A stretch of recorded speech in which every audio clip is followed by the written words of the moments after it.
According to the Encyclopedia Britannica, in 1965, there were a series of violent riots that lasted for 6 days long in the predominantly African American neighborhoods of Los Angeles. Can anyone here guess what topic I'll be speaking about today? That's right. I am here to discuss the establishment and findings of the National Advisory Commission on Civil Disorders, or better known as the Kerner Commission. I will reveal details of the Watts riots, the establishment of the Kerner Commission, and the short and long-term effects of the findings of the Kerner Commission. My research for this speech was found on websites such as the Encyclopedia Britannica, the Smithsonian Institution, the Civil Rights Digital Library, and the National Governors Association. First, I'll be discussing the Watts riots. The Watts riots lasted for 6 days, in which rioters burned cars and damaged and looted from many stores and buildings. The riot was caused by an incident on August 11, 1965, when Marquette Frey, a young African-American woman, was pulled over and arrested by white California highway patrolmen for suspicion of driving while intoxicated. There were over 14,000 California National Guard troops mobilized in South Los Angeles, and a curfew zone surrounding over 45 miles was set to make an effort to restore public order. 34 people died, 900 people had injuries, and over 4,000 people were arrested. Next, let's discuss the establishment of the Kerner Commission. The Kerner Commission was established to investigate the causes of the 1967 race riots and provide recommendations for the future. The commission was created by President Lyndon B. Johnson. The commission got its name from Illinois Governor Otto Kerner. The first report was released in February 1968 by the commission, which stated that the cause of the race riots was white society, racism, fear, and frustrations about the lack of opportunity for African Americans to escape from poverty.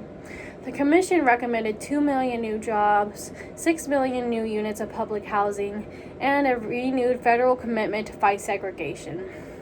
The report gained a large amount of criticism, and despite the commission being established by the president himself, Johnson refused to endorse any of the recommendations of the commission. The final report was given next spring, stating that racial discrimination caused anger in the ghettos. Otto Kerner, who was head chairman of the commission, suggested more federal aid and an increase of the federal minimum wage. Even though the publication made bestseller list, President Johnson still ignored the report. Lastly, I will be explaining the short and long-term effects of the Kerner Commission. The findings of the Kerner Commission caused a lot of controversy.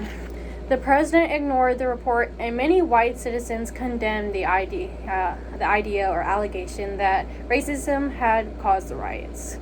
The response to Commission's findings is what helped lay the foundation for the Law and Order campaign, which elected Richard Nixon to presidency later that year. Rather than confronting white prejudice, it was decided that the best way to respond to the race riots was to arm the police like soldiers and give them more power to crack down on crime in the inner cities. Today, the Kerner Commission is best known for its conclusion. Our nation is moving towards two society, one black, one white, separate and unequal. There are many meanings based on the report, even today.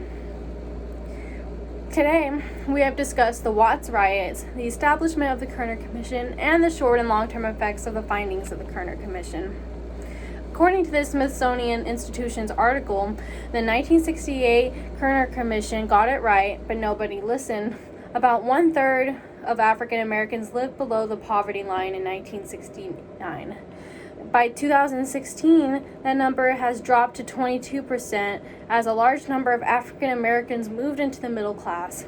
However, the percentage of African Americans living in poverty is still more than twice as high as the percentage of whites. Thank you guys for listening to my speech today.